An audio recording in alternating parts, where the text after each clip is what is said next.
ఈ న్యూ ఇయర్కి సంక్రాంతికి ఇంట్లోనే కలర్స్ని ఈజీగా ప్రిపేర్ చేసుకోండి. ఫస్ట్ అయితే బియ్యం పిండి అయితే తీసుకోవాలి. ఆ బియ్యం పిండిని ఒక కప్లో కానీ ఇలా ఒక పేపర్ ప్లేట్లో కానీ వేసుకోవాలి.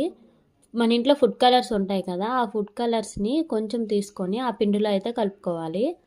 మీరు ఫుడ్ కలర్ని వాటర్లో కలిపైనా కలుపుకోవచ్చు, కాకపోతే ఇలా అయితే పిండిలో మంచిగా కలుస్తుంది కలరు. పిండిలో కలర్ మొత్తం కలిసిపోయినాక కొంచెం కొంచెం వాటర్ వేసుకుంటూ ఇలా అయితే కలుపుకోవాలి. వీటిని అయితే పక్కన పెట్టుకోవాలి. మన దగ్గర ఎన్ని కలర్స్ ఉన్నాయో అన్ని అయితే కలిపేసి, బ్లూ కలర్ కావాలి అంటే ఉజాలా ఉంటుంది కదా, అది కొన్ని డ్రాప్స్ వేసి కొంచెం కొంచెం వాటర్ వేసుకుంటూ కలుపుకుంటే బ్లూ కలర్ రెడీ అయిపోతుంది.